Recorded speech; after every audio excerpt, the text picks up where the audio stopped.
बरं, परत एक वार आपण देवाला धन्यवाद देऊया. आपण दानिएलच्या पुस्तकाचा अभ्यास पाहत आहोत आणि आतापर्यंत आपण 6 अध्याय पाहिलेले आहेत. त्याचा अभ्यास आपण केलेला आहे. आता पुढचा जो अध्याय आहे 7वा अध्याय. हा 7वा अध्याय अतिशय महत्वाचा आहे आणि यामध्ये बऱ्याचशा गोष्टी आपल्याला पाहायच्या आहेत, शिकायच्या आहेत की ज्या देवानं आपल्याला ते प्रगट केलेल्या आहेत.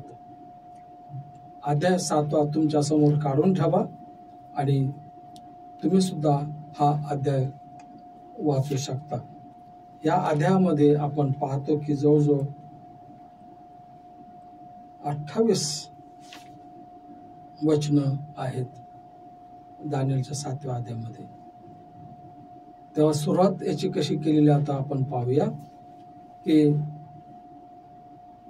बाबेलचा राजा बेलशस्सर याच्या कारकिर्दीच्या पहिल्या वर्षी दानिएल आपल्या पलंगावर पडला असता त्याला स्वप्न पडले व त्याच्या डोक्यात दृष्टांत घोळू लागले. मग त्याने ते स्वप्न लिहून काढले व त्याचे सार कथन केले. आता कशा प्रकारे त्यानं हा दृष्टांत लिहून काढलेला आहे, कसं त्याने ते कथन केलं, ह्या संपूर्ण अध्यायामध्ये दिला गेलेला आहे. यामध्ये आपण वाचत असताना पाहूया, कारण महत्वाची काही वचनं आहेत ते आपण ते आपल्याला वाचावाच लागतील. 2, 3, 4, 5 आणि 6 व 7 हे वचन आपण वाचूया. दानिएल अध्याय 7. ज्याला सापडले त्याने वाचा. दानिएलने म्हटले, मी रात्री दृष्टांतच पाहिले तर चारही दिशांनी वारे महासागरावर सुटले आणि भिन्न भिन्न अशी 4 मोठी श्वापदे समुद्रातून बाहेर निघाली. पहिले सिंहासारखे असून त्याला गरुडाचे पंख होते. मी पाहत असता त्याचे पंख उपटून त्याला जमिनीवरून उचलण्यात आले. त्याला मानवाप्रमाणे 2 पायांवर उभे केले. त्याला मानवाचे हृदय दिले. मी आणखीन पाहिले की दुसरे एक श्वापद अस्वलासारखे होते. ते एक अंग वर करून उभे राहिले. त्याने आपल्या तोंडात आपल्या दातामध्ये 3 फासोळ्या धरल्या होत्या. एक लोक त्याला म्हणाले, उठ, पुष्कळ मांस खा. ह्यानंतर मी पाहिले तर आणखीन एक श्वापद चित्त्यासारखे दिसले. त्याच्या पाठीवर पक्ष्यांचे 4 पंख होते. त्या श्वापदाला 4 शिरेही होते. त्याला अधिकार दिला होता. ह्यानंतर मी रात्रीच्या दृष्टांतात पाहिले, तो पहा, एक चौथे श्वापद विक्राळ, भयानक व अतिशय बळकट असे होते. त्याला मोठाले लोखंडी दात होते. ते सर्व काही चावून त्याचा चुरा करी व उरलेले आपल्या पंखाखाली तुळवी. ते अगोदरच्या सर्व श्वापदाहून भिन्न होते आणि त्याला 10 शिंगे होती. बर, इथपर्यंत आपण वाचलं. आता या अध्यायामध्ये आपण पाहतो की दानिएलाला जो दृष्टांत झाला, जे स्वप्न पडले, त्यामध्ये त्याला 4 मोठाले श्वापद समुद्रातून बाहेर निघाले असे त्यांनी पाहिलेलं आहे. 4 मोठे श्वापद. आता पहिलं जे श्वापद त्याने जे पाहिलं होतं ते श्वापद सिंहासारखे असं ते होतं आणि त्याला गरुडाचे पंख होते. दुसरे श्वापद त्यानं पाहिलं ते अस्वलासारखे होते. ते एक अंग वर करून उभे राहिले. आणि तिसरं श्वापद त्याने जे पाहिलं ते श्वापद चित्त्यासारखे होते आणि त्याच्या पाठीस पक्षाचे पंख होते. आणि चौथं त्याने जे श्वापद त्याने पाहिलं ते चौथं श्वापद अतिशय विक्राळ, भयानक व अतिशय बळकट असे ते होते. म्हणजे इतकं ते भयानक होतं, विकराळ होतं की दानिएलला काय त्याला नाव द्यावं हे त्याला काही कळलं नाही. म्हणजे ते अतिशय भयानक असं ते श्वापद होतं. आता हे जे 4 श्वापद आपण पाहिले याच्या बाबतीमध्ये आपण थोडक्यात पाहूया की हे जे 4 श्वापद होते, हे 4 श्वापद म्हणजे 4 राज्य आहेत. बहुतेक भविष्यविषयक चिन्हे संबंध पवित्र शास्त्रात एकाच प्रकारे वापरली गेलेली आहेत. आता समुद्रातून हे श्वापद आलेले त्यानं पाहिलेले आहे. तेव्हा भविष्यविषयक जे चिन्ह आहेत पवित्र शास्त्रात एकाच प्रकारे ते वापरलेली आहेत. आता प्रकटीकरण 17वा अध्याय आणि 15 मध्ये आपण वाचतो आणि मग आपल्याला स्पष्ट होईल. प्रकटीकरण 17वा अध्याय 15वं वचन. आणखी तो मला म्हणाला, जेथे कलावंतीन बसली आहे तेथे जे जलप्रवाह तू पाहिलेस ते लोक, जनसमूह, राष्ट्रे व निरनिराळ्या भाषा बोलणारे असे आहेत. बरोबर. यामध्ये आपण वाचलेला आहे. जले ह्या चिन्हाचा अर्थ आपल्याला काय घ्यायचा आहे बघा. याचा अर्थ असा होतो की जले म्हणजे ह्या चिन्हाचा अर्थ जनसमाज व राष्ट्रे असा दिलेला आहे व हा अर्थ दानिएलाने इथे दिलेल्या संदर्भाच्या वर्णनात उत्कृष्ट प्रकारे लागू पडतो. सागरावरील वारे ह्या चिन्हाद्वारे पृथ्वीच्या राजांचा उत्कर्ष व पतन होताना सहसा जो संघर्ष होत असतो तो दर्शविला गेलेला आहे. म्हणजे जे या ठिकाणी पाहतो सागरावरील वारे, समुद्रावरील वारे म्हणजे काय इथे दाखवलं गेलं की ह्या चिन्हाद्वारे पृथ्वीच्या राज्यांचा उत्कर्ष व पतन होताना सहसा जो संघर्ष होत असतो तो दर्शवलेला आहे. ज्या देवदूताने दानिएलाला ह्या दृष्टांताचा अर्थ सांगितला त्याच्यानुसार समुद्रातून जी 4 श्वापद उदय पावली ती 4 राज्यांची किंवा राज्याचे ते चिन्ह आहेत. दुसऱ्या अध्यायात वर्णिलेल्या पुतळ्याचे जे 4 भाग आपण पाहिले हेच ते 4 भाग म्हणजे ही 4 श्वापद आहेत. म्हणजे काही फरक नाहीये. जे 4 त्या पुतळ्याच्या चिन्हामध्ये आपण पाहिलं तिथे देखील जे धातूंनी ते बनलेलं होतं तो पुतळा, त्याचं सोन्याचं जे शिर दाखवण्यात आलं आणि हात आणि छाती हे रुपयाचं दाखवण्यात आलेले आहे ते आपण पाहिलं. आणि मांड्या ह्या पितळेच्या दर्शवल्या गेलेल्या आहेत आणि पाय लोखंडाचे दाखवण्यात आलेले आहेत. तिथे देखील आपण त्याचा अर्थ पाहिला की ते 4 राज्य आहेत. आणि अशाच प्रकारे हे जे 4 श्वापद आपण पाहतो, सिंह, त्याच्यानंतर दुसरं कोणतं आहे बरं,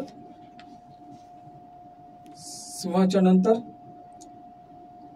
अस्वलासारखं श्वापद आपण पाहतो आणि त्याच्यानंतर चित्त्यासारखं श्वापद आणि चौथं म्हणजे अकराळ विकराळ अतिशय बळकट असं आपण पाहतो. हे सुद्धा 4 राज्ये आहेत.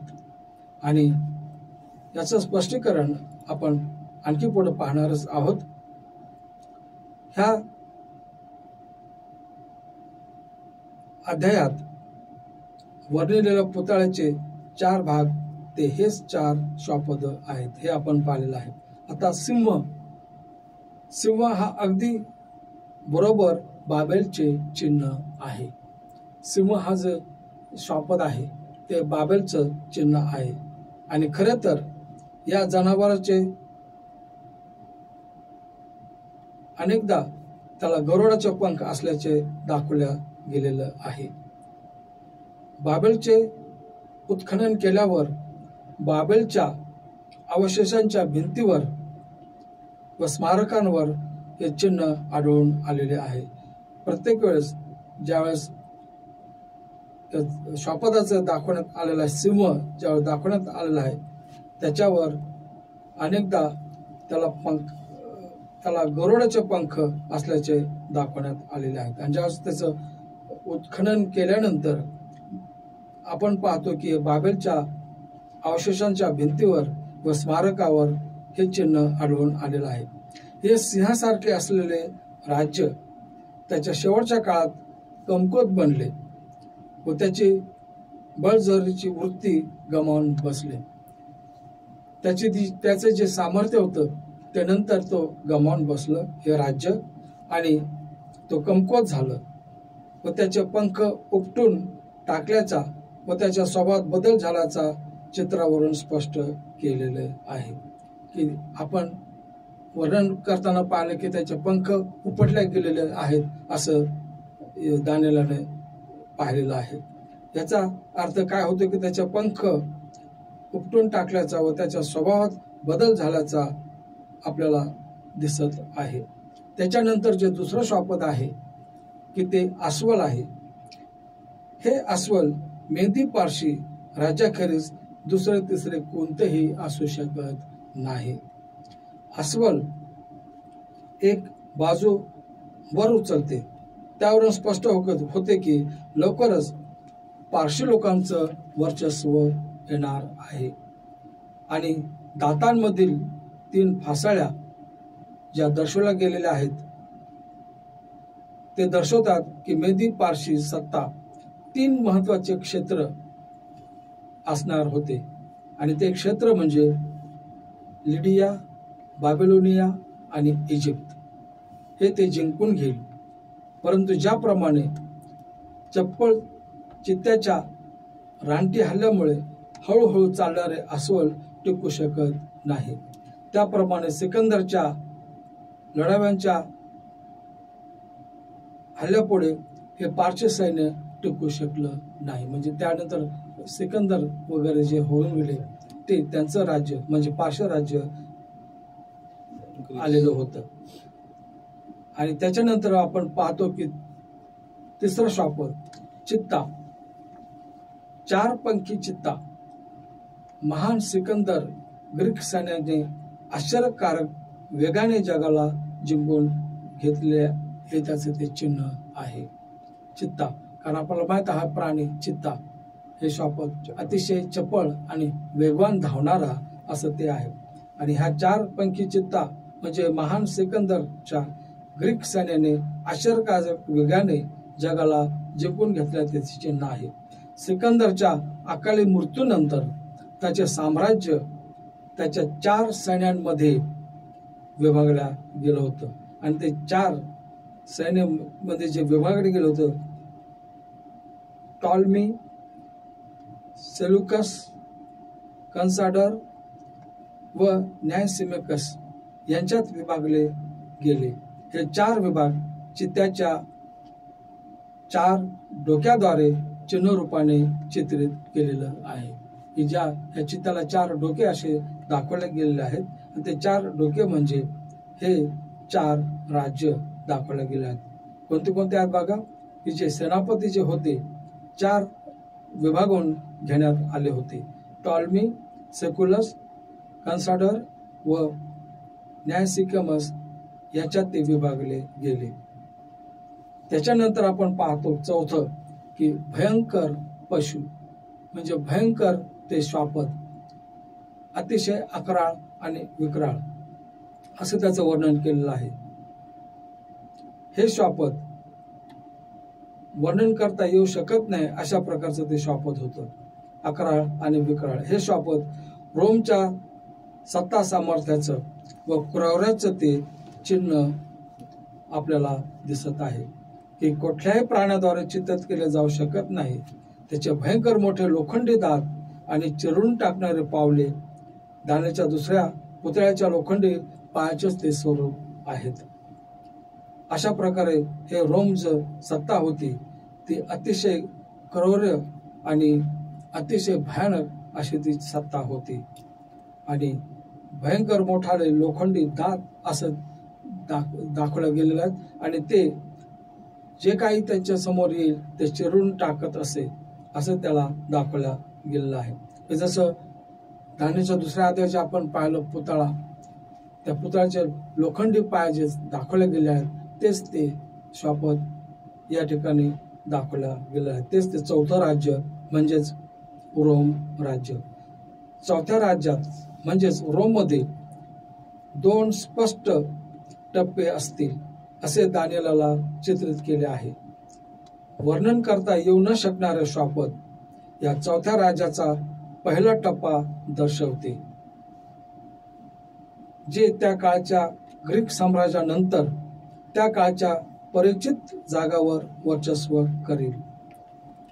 अशा प्रकारे हे जे यामध्ये वर्णन केलेलं आहे की चौथ्या राज्यात म्हणजेच रोममध्ये 2 स्पष्ट टप्पे असतील, 2 टप्पे असणार आहेत असं सांगितलं गेलेलं आहे. आणि हे 2 टप्पे म्हणजे कोणते असणार आहे की पहिला टप्पा जो दर्शवला गेलेला आहे की त्या काळच्या ग्रीक साम्राज्यानंतर त्या काळच्या परिचित जगावर वर्चस्व करेल. इतिहासकाराने सांगून ठेवलेला आहे की तो पहिला टप्पा म्हणजे विदर्भी रोम किंवा पेगन रोम आपण म्हणतो या नावाने संबोधला गेलेला आहे. आणि दुसरा 7व्या अध्यायात लहान शिंग म्हटलेल्या चिन्हाने ते चित्रित केला गेला आहे. 2 टप्प्यामध्ये दाखवल्या गेल्या आहेत. पहिला टप्पा विदर्भी रोम म्हणून आहे आणि दुसरा टप्पा लहान शिंग या चिन्हाने चित्रित केला गेला आहे. हे शिंग चौथ्या श्वापदाच्या डोक्यातून वाढते. जे चौथं श्वापद म्हणजे कोणतं? रोम सत्ता. याच्यातून ते बाहेर पडतं, याच्यातून त्याच्या डोक्यातून ते बाहेर पडतं. या दृष्टांतात लहान शिंग हा एक नवाच विषय असणार आहे, ते आपण आता पाहणारच आहोत. श्वापदाचा काळ आपण पाहू शकतो. शब्दकोशाच्या अर्थानुसार राक्षसी प्राणी क्रूर असतो, दुष्ट असतो व दुसऱ्यांना भेडसावणारा असतो. त्याचे स्वरूप विक्राळ असते. म्हणजे या चौथ्या श्वापदाचं अशा प्रकारचे वर्णन केलेलं आहे की अक्राळ आणि विक्राळ आणि अतिशय भयानक त्याचं वर्णन केलेलं आहे. तेव्हा का त्याचं वर्णन केलं गेलं? कारण तो प्राणी कसा असू शकतो? तो प्राणी असा असतो की क्रूर, दुष्ट आणि दुसऱ्यांना भेडसावणारा असा तो असतो आणि त्याचे स्वरूप अतिशय विक्राळ असं दाखवलं गेलेलं आहे. दानियेल या चौथ्या श्वापदाच्या क्रौर्याचे कारण इतका घाबरून गेला की त्याने त्याच्याबद्दल खास विचारणा केली. कारण दानियेल जेव्हा त्याने ते पाहिलं अक्राळ विक्राळ श्वापद, तो सुद्धा घाबरला होता. त्याला सुद्धा कळेना की हे काय असं प्रकारचं हे श्वापद आहे. तो घाबरून गेला होता आणि म्हणून त्यानं त्याच्या बाबतीत विचारणा केली. ते चौथे श्वापद जे इतरांहून भिन्न असून अतिविक्राळ होते, त्याचे काय ते कळावे म्हणून मी इच्छा दर्शवली. 19व्या वचनात तो असा विचारणा करतो. काय विचारणा करतो? की ते चौथे श्वापद जे इतरांहून भिन्न असून ते विक्राळ होते, त्याचे काय ते कळावे म्हणून मी इच्छा दर्शवली. ते सर्व पृथ्वीला ग्रासून टाकणारे असे ते होते. वचन 23 मध्ये आपण पाहतो. आणि लूक 2 आणि 1 मध्ये ह्याची पूर्तता आपल्याला आढळते. ह्या श्वापदाची पूर्तता आपल्याला तिथं आढळून येते. लूक याचा 2रा अध्याय काढूया आणि 1ल्या वचनामध्ये आपण वाचूया, कारण तिथं त्याची पूर्तता झालेली आहे. वाचा. लूक याचा 2रा अध्याय आणि पहिलंच वचन वाचा बरं. त्या दिवसात असे झाले की सर्व जगाची नवनिशी लिहिली जावी अशी कैसर ऑगस्ट याची आज्ञा झाली. म्हणजे इथं आपल्याला ते आढळतं की सर्व जगाची नावनिशी लिहिली जावी आणि कर लादण्याकरता अशी कैसर ऑगस्ट याची ती आज्ञा झाली. रोमची क्रूर वागणूक आपण बाप्तिस्मा करणाऱ्या योहानासंबंधी जी घटना घडली यावरून आपल्याला स्पष्ट दिसते की त्याचे शिर तबकात घालून मुलीला आणून दिले. मत्ते 14 अध्याय आणि 11 वचनामध्ये तिथे ते दिलेलं आहे. न्यूरोच्या बागांमध्ये प्रकाश असावा. न्यूरो हा जो राजा होता त्याच्या बागांमध्ये बगीचांमध्ये प्रकाश असावा म्हणून ख्रिस्ती भक्तांना दिव्याप्रमाणे किंवा मेणबत्त्यांप्रमाणे जाळून टाकले जात असत की त्यांना प्रकाश मिळावा म्हणून ख्रिस्ती लोकांना ते धरायचे आणि खांबाला बांधून ठेवायचे, त्यांच्यावर डांबर टाकून त्यांना ते पेटवून द्यायचे की ज्या पेटल्यामुळं ते पेटत असताना जो प्रकाश पडत असत त्या प्रकाशामध्ये ते त्यांचे कार्यक्रम नाच गाणे असे ते करत असत. अशा प्रकारे आपण पाहतो किती क्रूर वागणूक ह्या 4थ्या शापदाच्या बाबतीमध्ये आपण पाहतो की जे विधर्मी रोम असं म्हटल्या गेलेलं आहे. आखाड्याच्या क्रीडांचा शेवट मरणात होईल. ज्यावेळेस असे आखाड्यांमध्ये ते खेळ खेळत असे त्यामध्ये खेळत असताना त्यांना तिथं ठार करण्यात येत असे. जे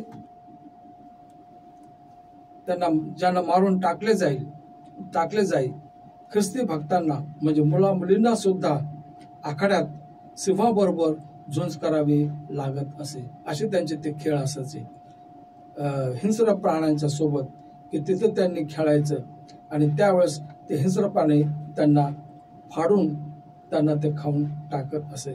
अशा प्रकारे ते लोक खेळ खेळत असे. ह्या सर्व गोष्टी रोजच्या व्यवहारात होत्या. रोज ह्या गोष्टी करत ते चालत होते. लोक रोज आखाड्यात जसं थिएटरमध्ये मोठ्या जमावाने लोक येत असे आणि हा खेळ लोक पाहत असे. याचे कारण रोमने जगाला फस्त करून टाकले होते. सर्व जगाला रोमने आपल्या कब्जात घेतलं होतं आणि जिंकून घेतलेल्या सर्व राष्ट्रांना रोमी लोकांना 600हून अधिक वर्ष सोसावे लागले होते. 600 वर्षाहून अधिक हा छळ सोसावा लागला गेला होते. रोमी मनुष्य अन्न पाण्याकरता काम करीत नसे, त्यांचे पोषण जग करीत असे. जगाकडूनच त्यांचं पोषण होत असं. म्हणजे जगावर लोकांवर त्यांनी असे काय कर लादले होते, टॅक्सेस लावले होते की फारच छळणूक करून त्यांच्याकडून ते टॅक्स वगैरे ते जमा करत असे आणि त्याच्यावर ते आपली उपजीविका करत होते. रोमी मनुष्य अन्न पाण्याकरता ते काम करत नसे, त्यांचे पोषण जग करत असे. आणि लक्षात ठेवा की रोम शहरात जवळजवळ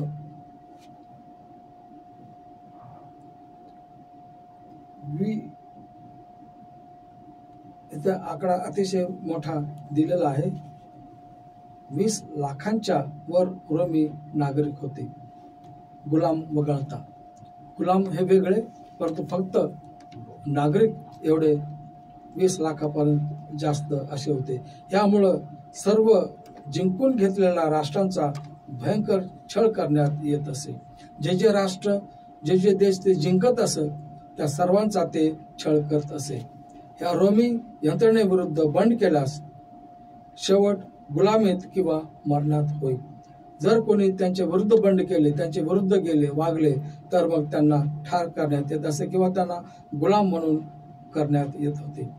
हे सर्व इतिहासामध्ये पुराव्यानिशी आपण पाहू शकतो. ते पुरावे उपलब्ध आहेत. आता हा होता पहिला टप्पा की विधर्मी रोम. की विधर्मी रोमने सुद्धा अतिशय भयंकर लोकांचा छळ केलेला आहे आणि लोकांना मारून टाकलेला आहे.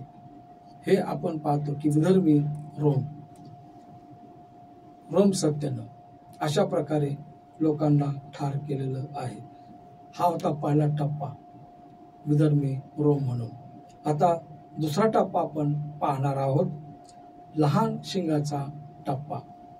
हे जे लहान शिंग आपल्याला दाखवण्यात आलं होतं, ते लहान शिंग जे उदयास आलं होतं ते आपण पाहूया. लहान शिंगाचा टप्पा. तेव्हा आपण आतापर्यंत पाहिलं ह्या अध्यायामध्ये की 4 राज्ये, की ज्या 4 जे श्वापद आहेत समुद्रातून आलेले, त्यांच्या बाबतीत आपण पाहिलं. बाबेलोन, मेदी पारशी, ग्रीस आणि मग रोम. आणि रोम हे 2 टप्प्यामध्ये कसं विभागलं गेलं ते आपण पाहिलेलं आहे. की पहिला जो टप्पा होता की ज्याला विधर्मी रोम म्हटलं जातं, त्या विधर्मी रोमने कशा प्रकारे लोकांचा छळ केला, ख्रिस्ती लोकांना त्यांनी ठार केलेलं आहे. आणि इतिहासामध्ये त्याची नोंद आहे. जर तुम्ही वाचलं असेल किंवा काही लोकांनी त्याच्यावर पिक्चर सुद्धा काढलेले आहेत, कशा प्रकारे ते लोकांना गुलाम म्हणून ते त्यांच्या छळ करत असे आणि शिवाय त्यांना ठार करत असे. मी तर असं ऐकलेलं आहे की नेरो हा अतिशय दुष्ट राजा होऊन गेलेला आहे की त्याने काय वेळेला त्यांनी मोठमोठी शहरं त्याने जाळून भस्म करून टाकलेली आहेत. अशा प्रकारे त्यांना ह्या विधर्मी रोमने, पहिल्या टप्प्याच्या रोमने फारच फार नाश केलेला आहे. आता दुसरा टप्पाचा आपण पाहतो की लहान शिंगाचा टप्पा. पश्चिम रोम साम्राज्य लहान शिंगाच्या रूपात पुढे चालू ठेवले गेले आहे. पश्चिम रोम साम्राज्य लहान शिंगाच्या टप्प्यात रूपात पुढे चालू ठेवले आहे. हे रोमन त्याच्या दुसऱ्या टप्प्यात आहे. पहिला टप्पा विधर्मी रोमचा होता. दुसरा टप्पा पोपच्या रोमचा आहे.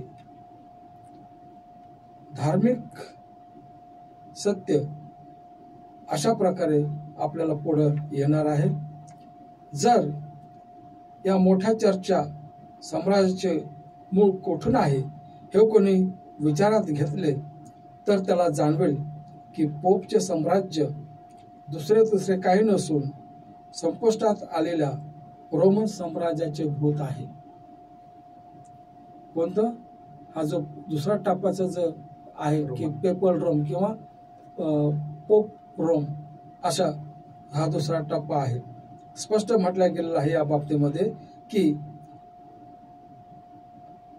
पोपचे साम्राज्य दुसरे काही नसून संपुष्टात आलेल्या रोमन साम्राज्याचे भूत आहे.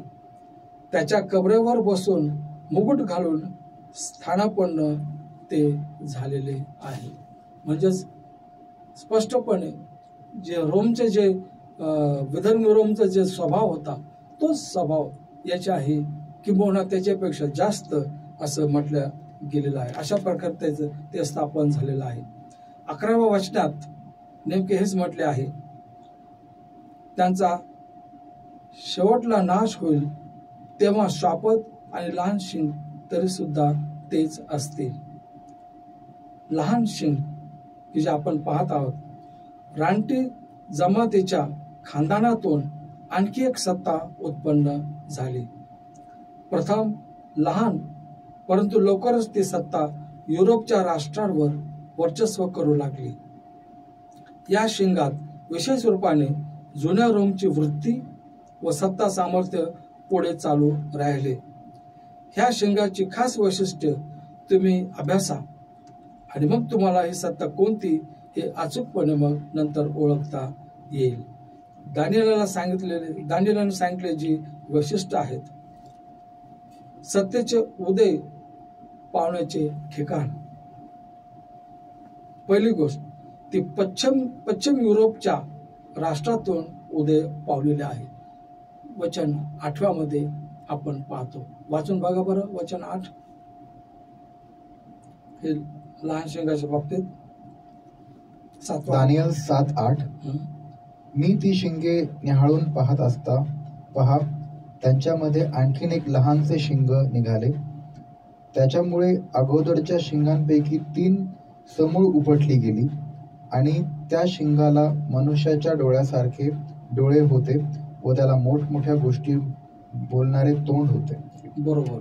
म्हणजे ते पश्चिम युरोपच्या राष्ट्रातून ते उदय पावलेलं आहे. आणि दुसरा मुद्दा, सुरुवातीला ती रानटी लोकांमध्ये विशेष शक्तिशाली सत्ता नव्हती, परंतु तिसऱ्या मुद्द्यात आपण पाहतो की पश्चिम युरोपात ती सर्वश्रेष्ठ सत्ता बनलेली आहे. पश्चिम युरोपामध्ये ती सर्वश्रेष्ठ सत्ता बनलेली आहे. वचन 8, 20 व 24 हे आपण पाहू शकतो. वचन 8 जे आता आपण वाचलं, त्याऐवजी 20 आणि 24 हे वचन पाहूया. 20. त्याच्या डोक्याला 10 शिंगे असून आणखीन एक शिंग निघाले. त्यामुळे 3 शिंगे उपटून पडली. या शिंगाला डोळे व मोठमोठ्या गोष्टी बोलणारे तोंड असून ते आपल्या बरोबरच्या इतर शिंगांहून लठ्ठ दिसत होते. बरोबर. या सगळ्यांचे मर्म काय ते कळावे म्हणून मी इच्छा दर्शवली. म्हणजे पश्चिम युरोपात ती सर्वश्रेष्ठ सत्ता बनलेली होती. ही धर्मविषयक सत्ता होती, धर्मसत्ता अशी ती सत्ता होती. युरोपच्या इतर राष्ट्राहून ती स्पष्टपणे वेगळी अशी होती. म्हणजे तिच्या शासन व्यवस्थेत, म्हणजे वचन 24 पहा, अध्यायात दिलेल्या पुराव्यावरून जाणवते की ही धर्मविषयक राजकीय सत्ता स्वतःला देवाच्या पदव्या, देवाची सत्ता व देवाचे अधिकार लागू करेल असं तिथं म्हटलं गेलेलं आहे. ते वचन आपण वाचूया. 20 वचन आता आपण वाचलं, 21, 24 आणि 25 की कशी धर्म सत्ता अशी ती होती. 21. मी पाहिले तो त्या शिंगाने पवित्र जनांबरोबर युद्ध केले व त्यांच्यावर प्रबल झाले.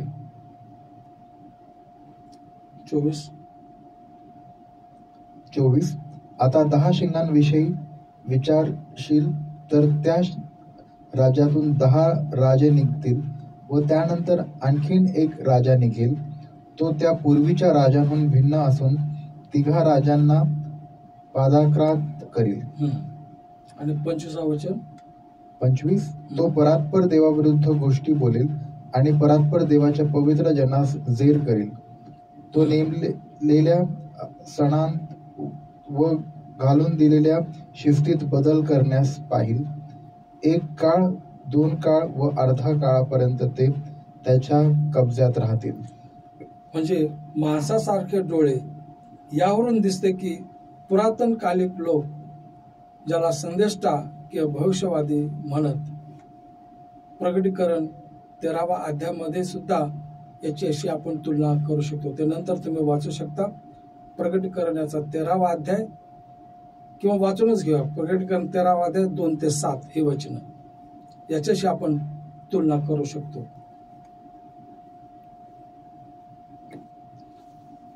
प्रगटीकरण 13वा अध्याय 2 ते 7.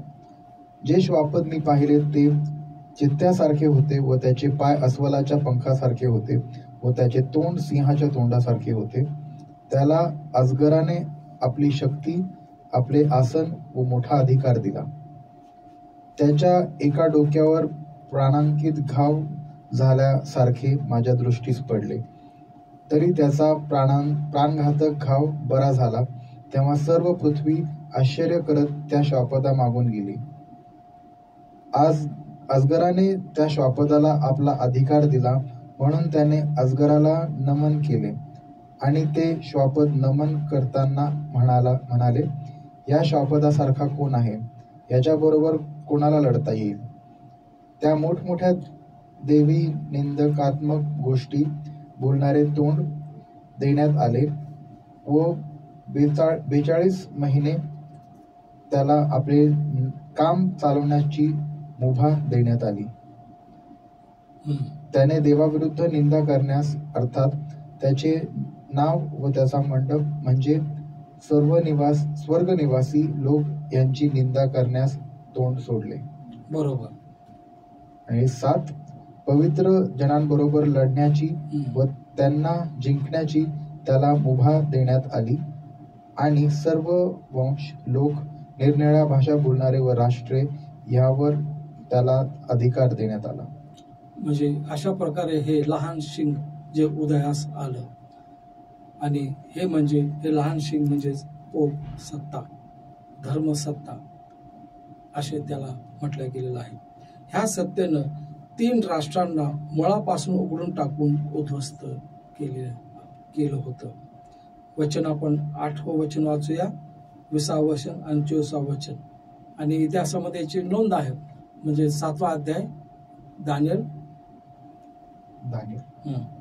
8व्या वचनामध्ये आपण वाचतो आणि 20 व 24.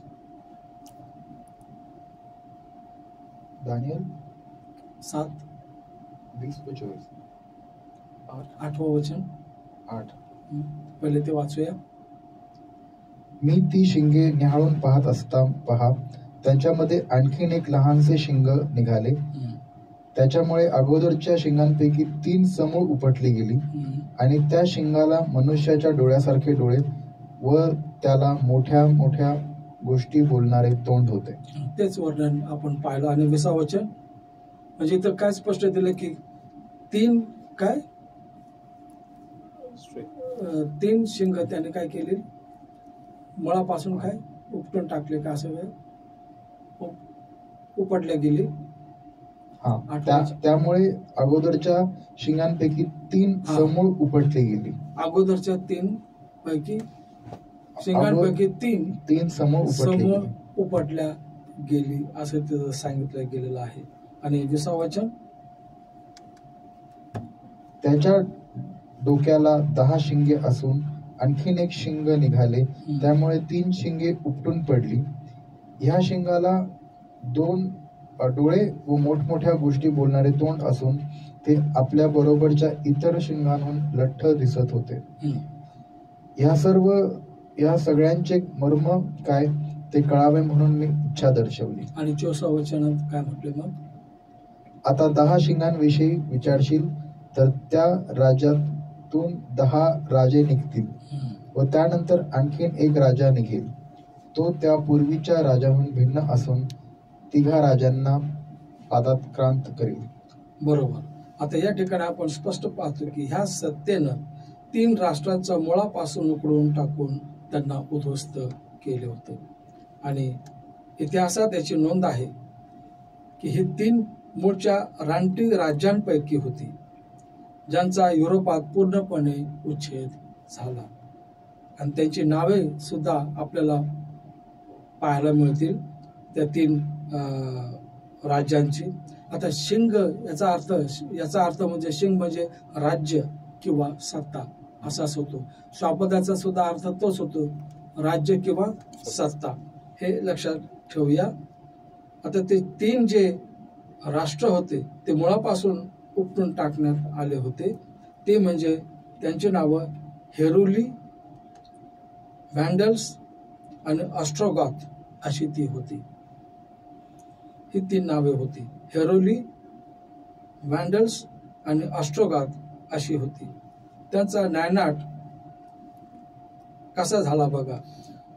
सर्वच्या सर्व रानटी राज्यांनी, जे रानटी राज्याचे होते त्या सर्व राज्यांनी कॅथोलिक धर्म स्वीकारला. अपवाद फक्त वर सांगितलेल्या 3 राज्यांचा होता. ह्या 3 सत्तांनी एरियन धर्म स्वीकारला व रोमन चर्चचे सार्वभौम्य मानण्यास नकार दिला. रोमन चर्चला स्वीकारण्यास त्यांनी नकार दिला. त्यांना बळजबरी केली गेली होती की तुम्ही हा धर्म स्वीकारा, परंतु त्यांनी नाकारला. अशा वेळी आपण पाहतो की रोमच्या बिशपच्या फूस लावण्यावरून कॉन्स्टँटिनोपल सम्राटाने हेरुलीचं नायनाट इसवी सन 493 मध्ये केला आणि व्हॅन्डल लोकांचा नायनाट इसवी सन 534 मध्ये केला व रोममधून ऑस्ट्रोगाथ लोकांचा नायनाट इसवी सन 538 मध्ये करण्यात आला. म्हणजे तिन्ही जे राष्ट्र होते की ज्यांनी पोपच्या धर्माला किंवा कॅथोलिक चर्चला त्यांनी स्वीकारलं नाही, त्यामुळं त्यांचा नायनाट करण्यात आला होता. आणि मग आपण जे वाचण्यात आलं होतं आपल्याला 8व्या वचनामध्ये, की परत एकदा वाचूया ते 8वं वचन. मी ती शिंगे न्याहाळून पाहत असता पहा, त्यांच्यामध्ये आणखीन एक लहानसे शिंग निघाले. त्याच्यामुळे अगोदरच्या शिंगांपैकी 3 समूळ उपटली गेली. म्हणजे हे जे 3 समूळ उपटले गेले ती राज्य म्हणजे कोणतं आपण पाहिलं, त्यांची नावं हेरोली, व्हॅन्डल्स आणि ऑस्ट्रोगाथ, ही अशी ती 3 राज्य होती. हे तिन्ही राज्य समूळ मुळापासून नष्ट करण्यात आली होती आणि त्यांचा काळ सुद्धा आपण इथं पाहतो, त्यांचा नायनाट करण्यात आला होता. हेरुळीचा हे जे राष्ट्र होते त्याचा नायनाट इसवी सन 493 मध्ये करण्यात आला. व्हॅन्डल लोकांचा नायनाट इसवी सन 534 मध्ये करण्यात आला व रोममधून ऑस्ट्रोगाथ लोकांचा नायनाट इसवी सन 538 मध्ये करण्यात आला. ही सत्ता देवाच्या लोकांचा छळ सुद्धा करते असं आपण त्यामध्ये पाहिलेलं आहे. वचन 21 आणि 25 पहा. मी पाहिले तो त्या शिंगाने पवित्र जनांबरोबर युद्ध केले व त्यांच्यावर प्रबल झाले. बरोबर. 24 आणि 21 वाचलं तुम्ही आणि 25. तो परात्पर देवाविरुद्ध गोष्टी बोलेल आणि परात्पर देवाच्या पवित्र जनास जेर करील. ते नेमलेल्या सणात व घालून दिलेल्या शिस्तीत बदल करण्यास पाहतील. 1 काळ, 2 काळ व अर्धा काळापर्यंत ते त्याच्या कब्जात राहतील. म्हणजे ही सत्ता देवाच्या लोकांचा छळ करते असं भविष्यवचनामध्ये सांगून ठेवलेलं होतं. ही सत्ता पृथ्वीवरून खऱ्या ख्रिस्ती धर्माचे उच्चाटन करण्याचा प्रयत्न करीत असे सांगितलेलं आहे. अंदाज केला गेला आहे की कैसरांच्या